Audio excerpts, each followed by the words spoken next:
밀양의 밤은 일찍 찾아온다. 첩첩산 중에서 내려온 짙은 안개가 고을 전체를 삼키면 사람들은 약속이라도 한 듯 문을 걸어 잠갔다. 이곳 밀양 영남루 아래의 현청은 이제 관청이라기보다 거대한 무덤처럼 보였다. 그곳에 새로 부임한 사또 이청이 발을 들였다. 그는 한양에서 촉망받던 젊은 관리였다. 하지만 권력의 줄타기에 실패하고 유배나 다름없는 이곳으로 쫓겨났다. 이청은 실용을 중시하고 미신을 경멸하는 사내였다. 그가 처음 도착했을 때 아전들은 겁에 질린 눈으로 그를 바라보았다. 사또, 부디 밤에는 방 밖으로 나오지 마십시오. 이방의 목소리는 떨리고 있었다. 벌써 3명의 관장이 부임 첫날 밤을 넘기지 못하고 세상을 떠났다. 그들의 시신은 하나같이 눈을 부릅뜬 채 무언가에 극도로 겁을 먹은 표정이었다. 사람들은 그것을 담함이라 불렀다. 심장이 터져 죽을 만큼 무서운 것을 보았다는 뜻이다. 이청은 비웃음을 지으며 관청 안방에 자리를 잡았다. 그는 촛불을 밝히고 두꺼운 장부를 펼쳤다. 귀신이 사람을 죽인다면 이 나라의 법도가 무슨 소용인가? 이청은 혼잣말을 내뱉으며 붓을 놀렸다. 밖에서는 바람이 불기 시작했다. 밀양의 바람은 대나무 숲을 지나며 기괴한 소리를 냈다. 스산한 바람 소리는 마치 누군가 흐느끼는 소리 같기도 하고 날카로운 칼날이 부딪히는 소리 같기도 했다.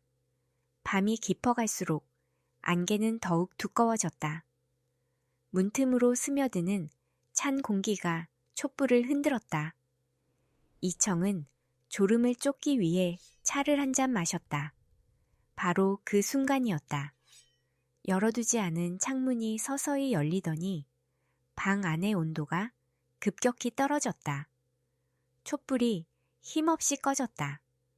암흑 속에서 오직 대나무 숲의 서걱거리는 소리만이 방 안을 가득 채웠다. 이청근 허리춤에 칼자루를 꽉 쥐었다. 공포가 엄습했지만 그는 눈을 감지 않았다. 어둠 속에서 서서히 푸른 빛이 감돌더니 방 한가운데에 한 여인이 서 있었다. 그녀의 모습은 기괴하지 않았다. 피가 낭자한 귀신도 머리를 풀어헤친 괴물도 아니었다. 그저 빛바랜 소복을 입은 몹시도 수척하고 슬픈 얼굴을 한 소녀였다. 그녀의 머리카락은 먼지로 가득했고 옷소매는 흙탕물에 젖어 있었다. 사또, 제 목소리가 들리십니까? 여인의 목소리는 낮고 갈라져 있었다. 그것은 원한이라기보다 깊은 탄식에 가까웠다. 이청은 침을 삼켰다. 네가 바로 그 아랑인가? 그의 목소리도 조금은 떨리고 있었다. 여인은 고개를 끄덕였다. 사람들은 제가 사람을 죽였다고 믿습니다. 하지만 저는 한 번도 누군가를 해친 적이 없습니다. 여인은 이청 앞에 무릎을 꿇었다. 그녀의 눈에서 흐르는 것은 눈물이 아니라 진득한 슬픔이었다. 전임 사또들은 제 모습을 보고 스스로 무너졌습니다. 자신의 마음속에 숨겨둔 죄와 비겁함이 저를 괴물로 만든 것입니다. 이청은 칼에서 손을 떼었다. 이 여인에게서는 살기가 느껴지지 않았다. 대신 가슴이 미어지는 듯한 답답함이 전해졌다. 그것은 한이었다. 억울하게 죽어 세상에 목소리를 내지 못한 자의 응어리였다. 여인은 천천히 자신의 이야기를 시작했다. 수년 전 밀양 부사의 딸이었던 그녀는 달이 밝은 밤에 유모와 함께 대나무 숲으로 산책을 나갔다. 하지만 그곳에는 아름다운 풍경 대신 검은 욕망이 기다리고 있었다.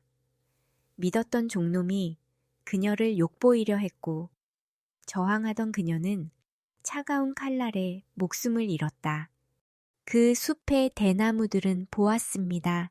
제가 어떻게 죽어갔는지, 제 육신이 어느 구덩이에 던져졌는지 말입니다.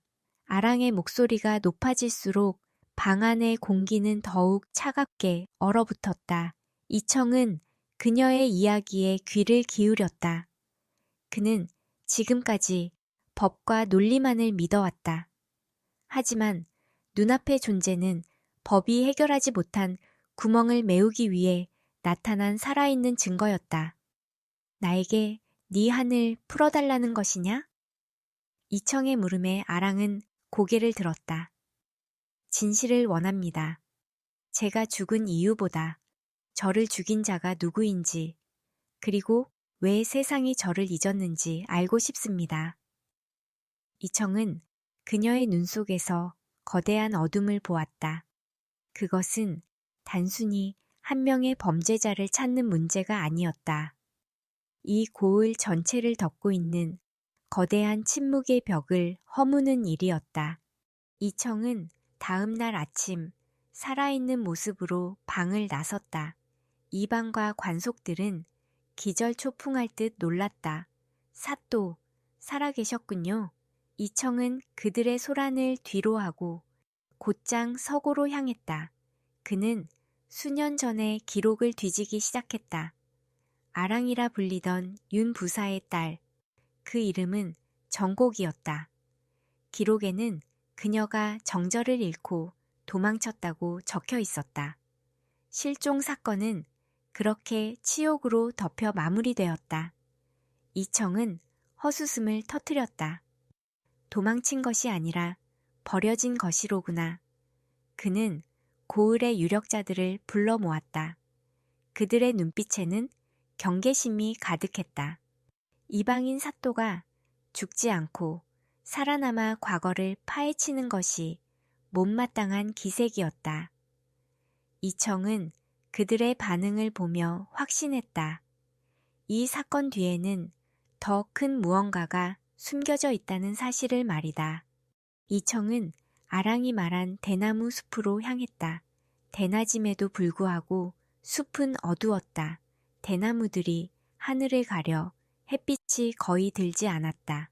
바람이 불 때마다 대십들이 부딪히는 소리가 마치 수천 명의 사람이 속삭이는 것 같았다. 그는 숲의 가장 깊은 곳, 유난히 대나무가 빽빽하게 자란 곳을 응시했다.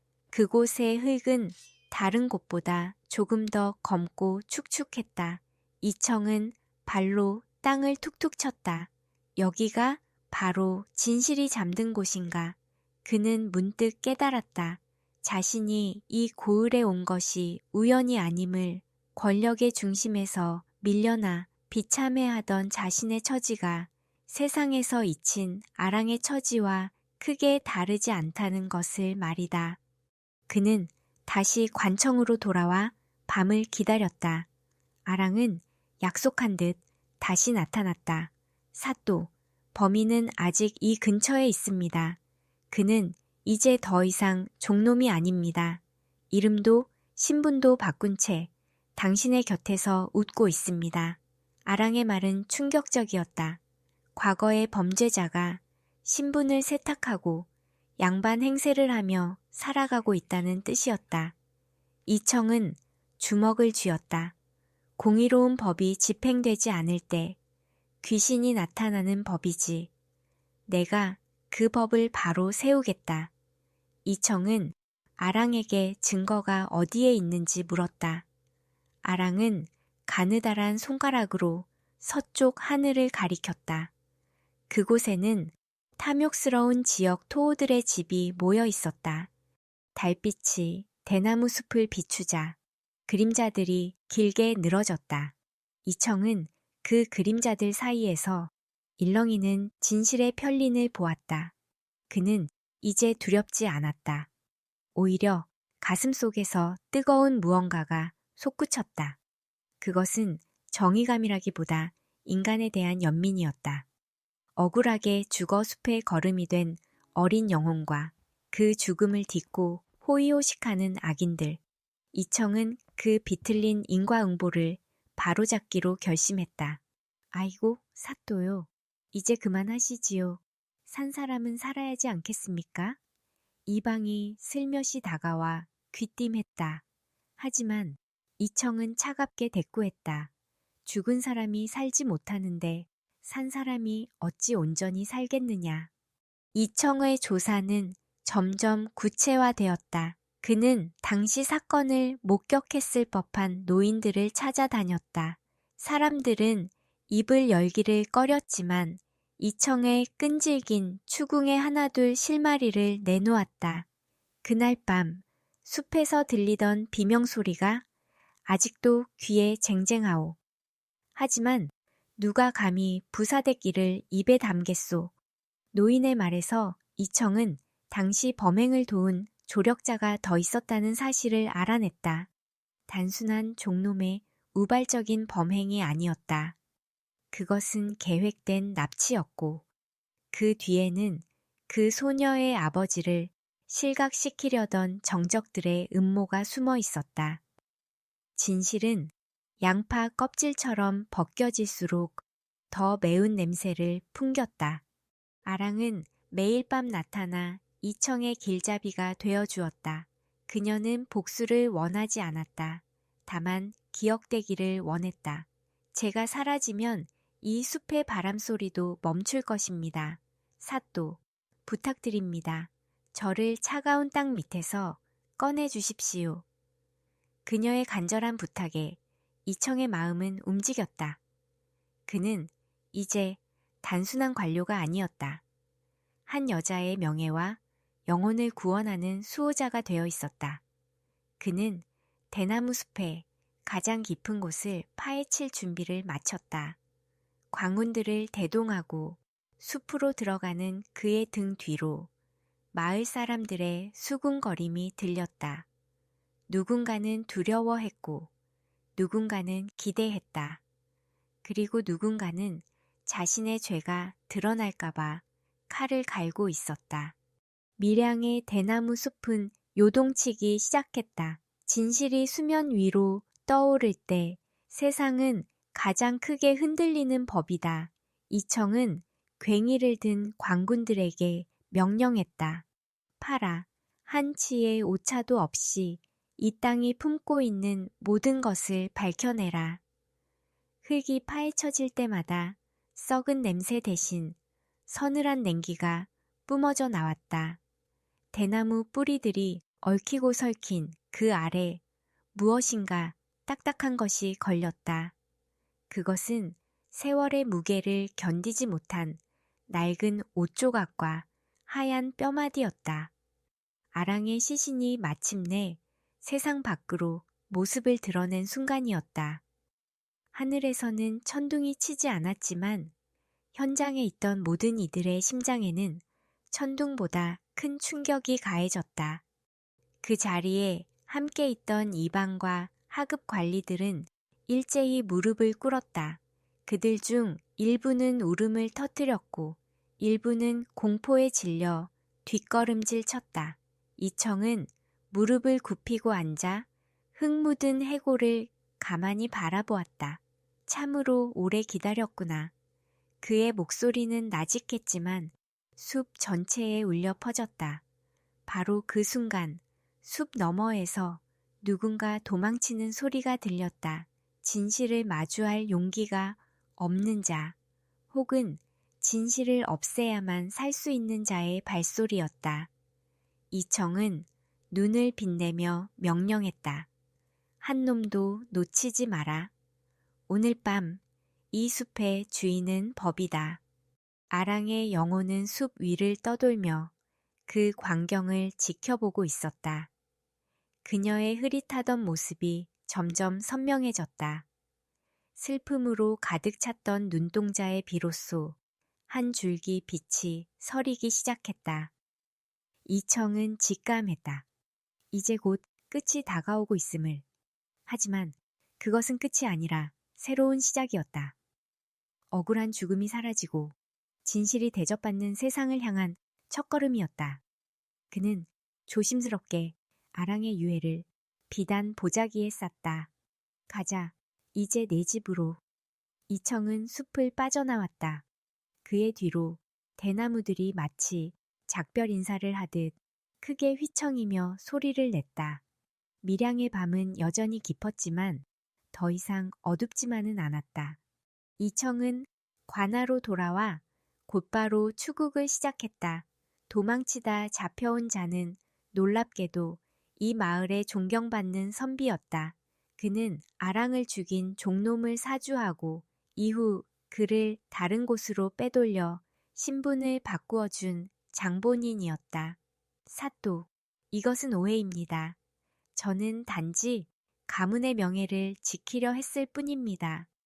그의 비굴한 변명은 이청의 차가운 시선에 가로막혔다. 가문의 명예가 사람의 목숨보다 귀하단 말이냐.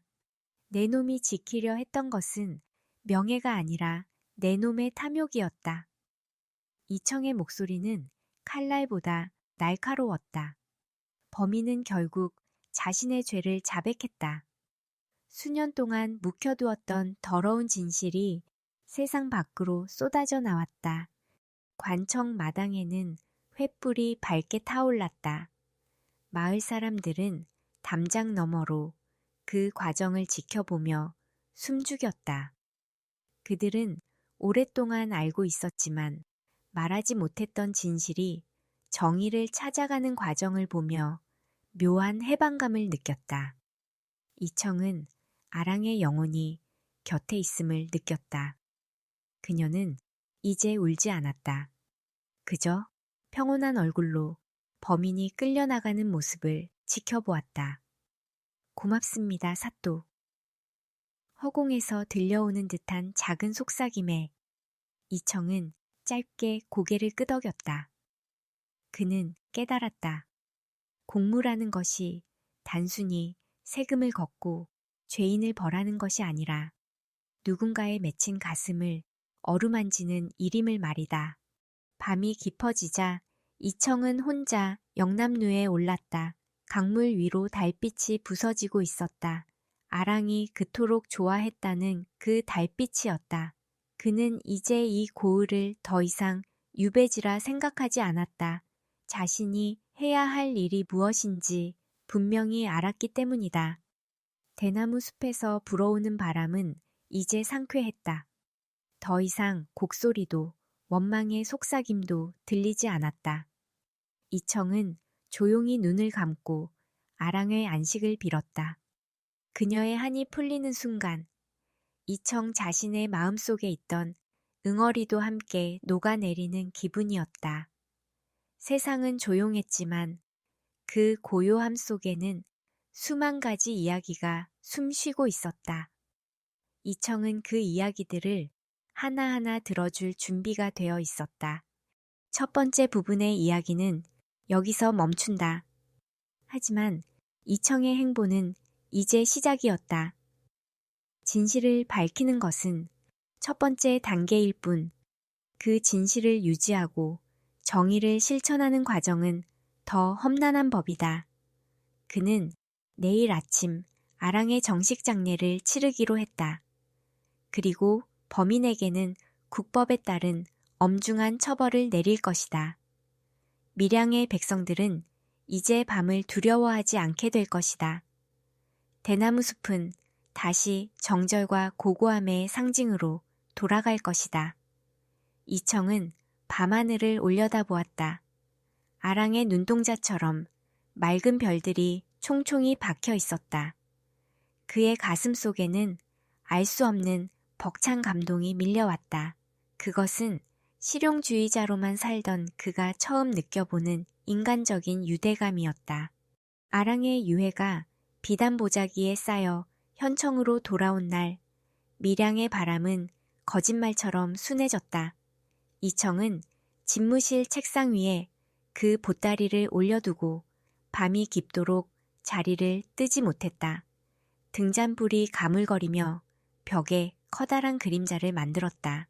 그는 아랑이 건네준 그 진실의 무게가 자신의 어깨를 짓누르는 것을 느꼈다. 어둠 속에서 다시금 서늘한 기운이 감돌았다. 하지만 이제 그것은 공포가 아니었다. 몹시도 그리운 사람을 기다리는 설렘과 닮아 있었다. 아랑은 다시 나타났다. 어제보다 훨씬 맑은 안색이었다. 그녀는 자신의 유해가 담긴 보따리를 가만히 내려다보았다. 사또, 이제야 제 이름으로 불릴 수 있겠군요. 그녀의 목소리는 대나무 숲에 이슬이 떨어지는 소리처럼 청가했다. 이청은 고개를 끄덕이며 붓을 들어 하얀 종이에 정곡이라는 이름을 정성껏 적었다. 이청은 다음 날 이른 아침부터 분주히 움직였다. 그는 고을에서 가장 솜씨 좋은 목수를 불렀다.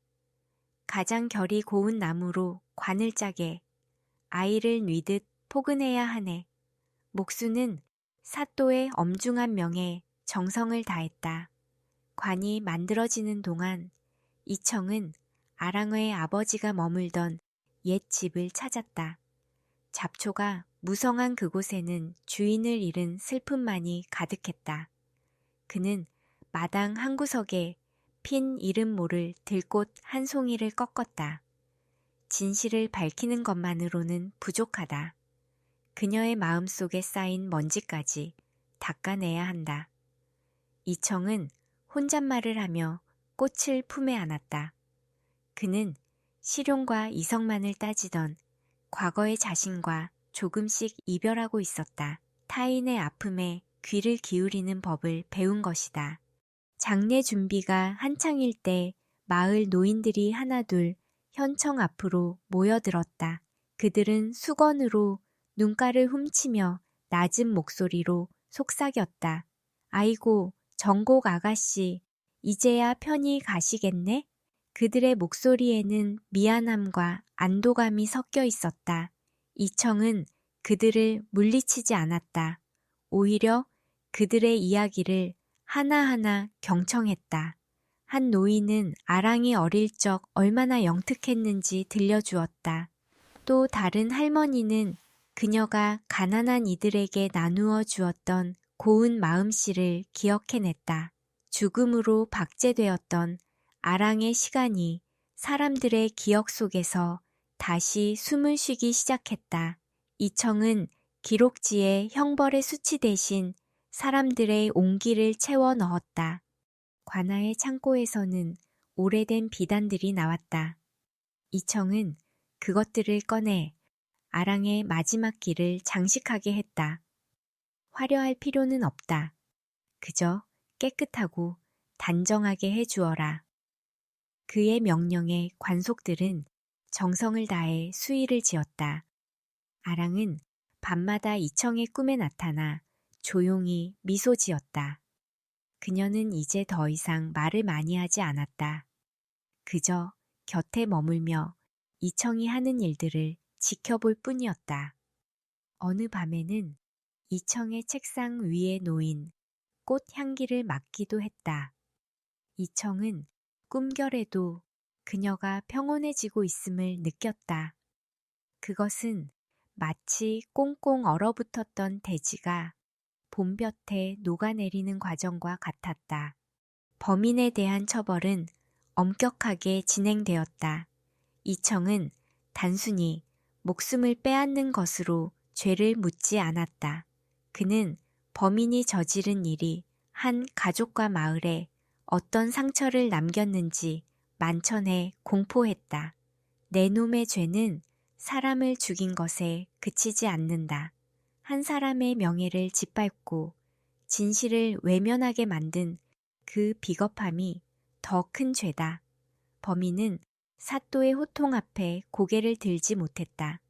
그는 자신의 욕망이 빚어낸 참혹한 결과를 직면하며 떨었다. 이청은 법의 이름으로 그에게 정당한 대가를 치르게 했다. 공의가 바로 서자 고을을 감싸고 있던 눅눅한 공기가 걷히기 시작했다. 장례식 당일 밀양의 하늘은 구름 한 점 없이 맑았다. 상여가 나갈 때 마을 사람들은 약속이라도 한 듯 흰 옷을 입고 길가로 나왔다. 그들은 소리 높여 울지 않았다. 대신 낮은 소리로 망가를 부르며 그녀의 넋을 달랬다. 이청은 상여의 맨 앞에서 걸음을 옮겼다. 그는 관직에 오른 이후 처음으로 누군가를 배웅하는 일이 이토록 경건할 수 있음을 깨달았다. 대나무 숲을 지날 때 대십들은 일제히 몸을 흔들며 길을 터주었다. 바람은 더 이상 흐느끼지 않았다. 그것은 마치 축복을 건네는 속삭임처럼 부드러웠다. 아랑의 묘는 그녀의 아버지가 잠든 상이슬게 마련되었다. 햇살이 가장 먼저 닿고 강물이 내려다 보이는 아늑한 곳이었다. 이청은 직접 흙 한 줌을 집어 관 위에 뿌렸다. 정고가 이제는 무거운 짐을 내려놓고 쉬거라. 그가 나직하게 부른 이름이 산자락을 타고 멀리 퍼져나갔다. 그 순간 바람을 타고 나비 한 마리가 날아와 묘비 주변을 맴돌았다. 사람들은 그것이 아랑의 영혼이라 믿었다.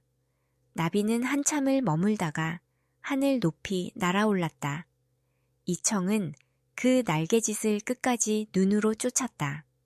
장례를 마친 후 이청은 다시 현청으로 돌아왔다.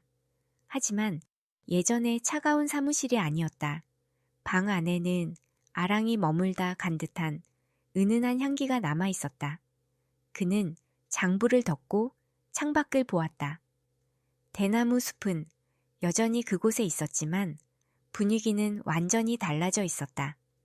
빽빽하던 줄기 사이로 빛이 통과하며 바닥에 아름다운 격자무늬를 만들었다. 진실은 빛과 같구나. 가릴 수는 있어도 완전히 없앨 수는 없으니 그는 찻잔을 들며 미소 지었다. 그의 마음 속에도 작은 평화가 깃들었다.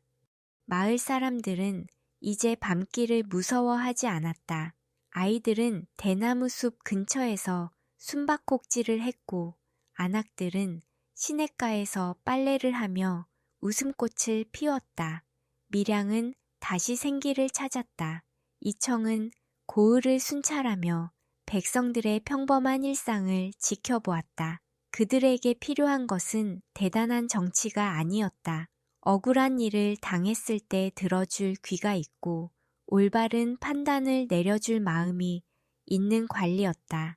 이청은 비로소 자신이 왜 이곳에 오게 되었는지 그 깊은 뜻을 이해하게 되었다.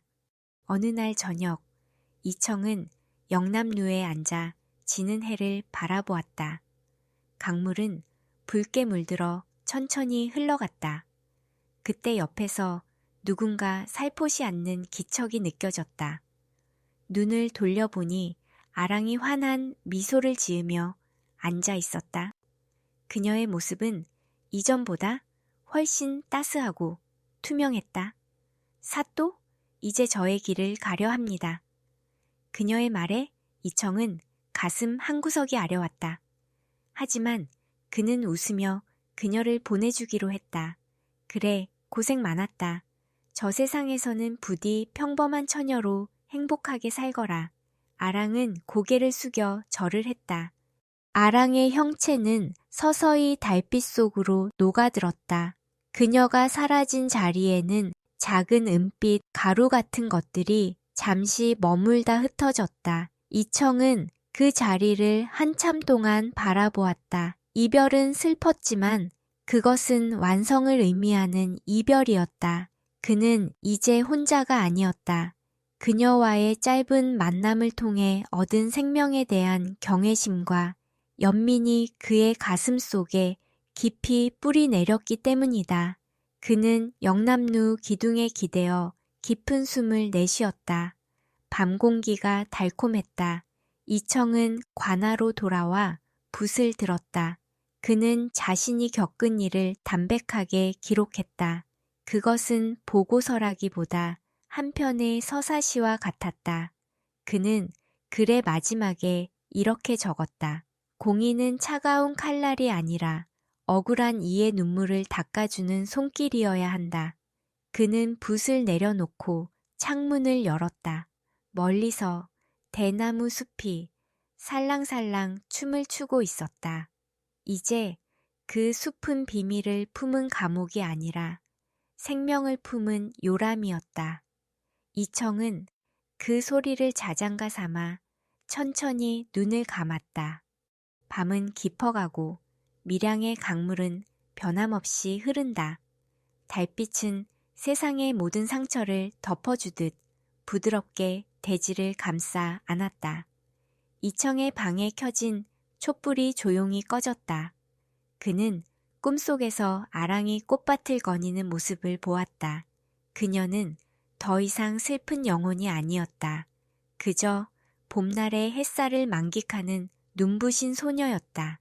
이청의 얼굴에 평온한 미소가 번졌다. 고요한 밤, 세상은 비로소 모든 아픔을 잊고 깊은 잠에 빠져들었다.